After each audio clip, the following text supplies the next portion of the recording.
This is training video number 3 for both OCC Life Group and Growth Group videos. This video is going to go over the 5 types of questions to ask during your discussion time. Many of you may have a study guide curriculum that'll be given to you or you'll utilize sometimes, and that's really okay. I just want to make sure that you kind of understand the thinking behind a really good and proper flow of what we're trying to accomplish here in our group discussion time. So even if you use something from the outside, you may want to kind of adapt it and fit it into this model a little bit. This will also help you if you're a life group leader and you're actually writing your own discussion, or even if you're a growth group leader and you're utilizing a book one semester and we haven't already pre-assigned you a discussion study guide, then you may have to write your own questions as well, and this is kind of the template to follow. So go ahead and print out the handout along that accompanies this video if you haven't already done that, and then you can follow along with me.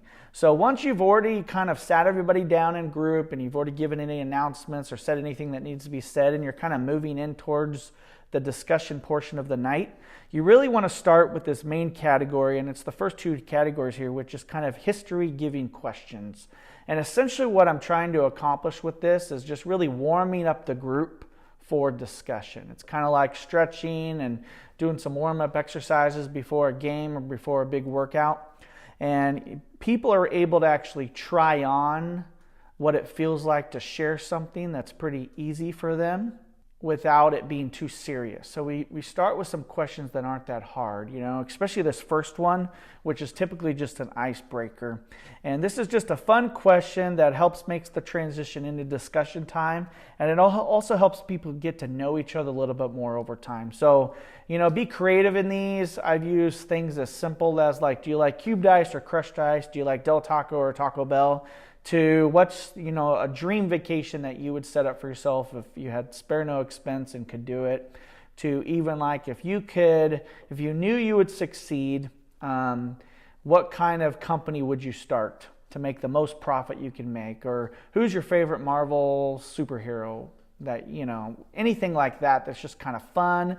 It allows people to reveal a little bit more information about themselves, and typically you go round robin, just share in order. But you don't have to do it that way either. You can just let those who want to share, and those who don't can be quiet. But typically going round robin gives everybody an opportunity to get warmed up and try on what it feels like to share that night.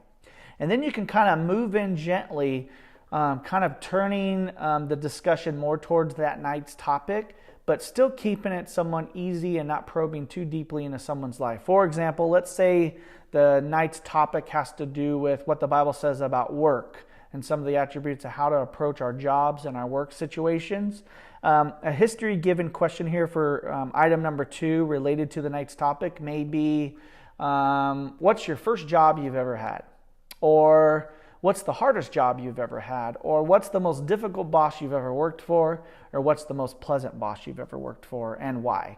And you don't necessarily have to do round robin in those, although you can, but you just let people share, and that kind of transitions it from something easy to talk about to something a little bit more personal, and still related to that night's topic. And then when you finally get into the meat of discussion, which is number 3 here, the explore questions, people are ready, and your group is already well in the middle of a discussion event. So these explore questions, and you should really prepare in advance a couple of these.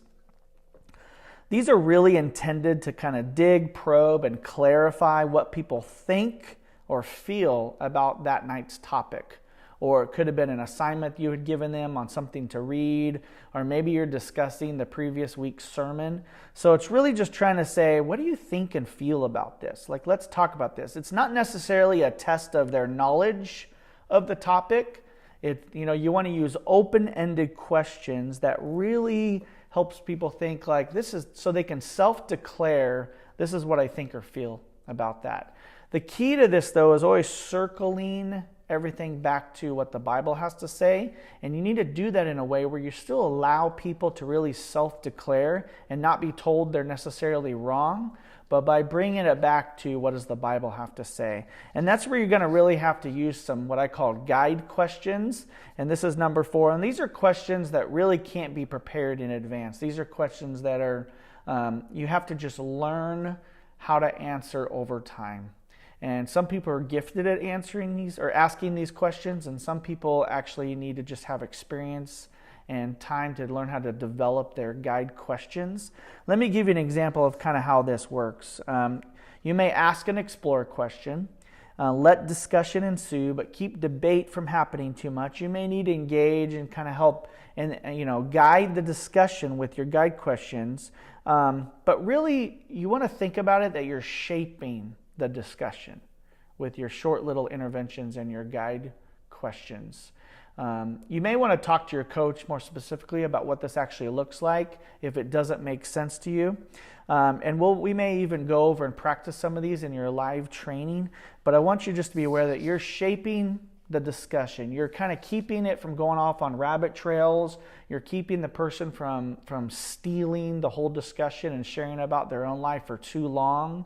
Occasionally you might let that go if you think it's appropriate, but you're just clarifying what the person is saying. And this is what I always try to think about when I'm leading a discussion, and this helps me prepare my own guide questions, is I'm listening to the person answer the question that I've asked, the Explore question, or even a Reflect question, which we'll get into in a moment here. And I'm really focused and paying attention to what they're telling me, and I'm trying to imagine it and conceptualize everything they're telling me. In a way, I kind of pretend like I'm on a talk show and I'm the host and they're the guest, and I'm trying to present to the rest of the group what they're saying. So I may intervene occasionally if something they say begs a question, or if I just want to know a little bit more information and I think that the scenario is appropriate for me to ask that question without embarrassing them or digging too deeply. I may ask that question to draw out more information or to steer the conversation towards a point that I think is valid and helpful for the whole group. Not every response needs guide questions, just some do. So think about that, try on some different techniques, just get your hands dirty and learning how to engage and shape discussion. A lot of this is learned just over time and experience. And then you debrief it with your spouse or with a friend or even with your coach later on how you think it went and how you could have done it differently. And trust me, you'll learn and you'll pick up this skill. Next is you're going to move into Reflect questions. And Reflect questions really, your goal here is to really give the group an opportunity to take a personal inventory and to consider their own response to the values or perspectives being discussed. You want to move it not just from a cognitive discussion about perspectives, but move it into, what am I going to do with this?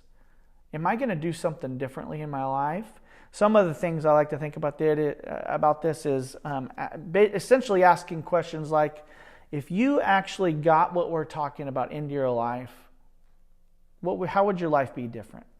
Or if you actually avoided and neglected to take this seriously, what do you think would be the consequences of not getting this into your life? In a way, you're kind of holding up a mirror and saying, okay, now here's what we've talked about. How does this apply to you if you don't take it seriously or if you do? There's other avenues to talk about in reflection questions, but you're really thinking about application and reflection at this point. Here's some helpful tips for asking all of the questions in all 5 categories.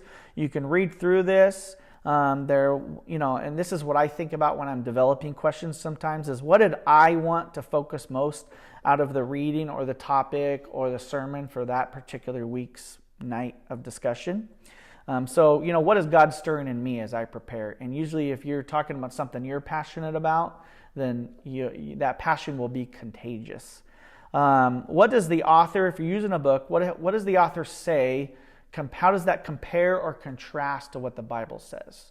And what you're doing by this paradigm is you're actually trying to teach people and experientially walk them through on how to be constructively critical of the books they're reading.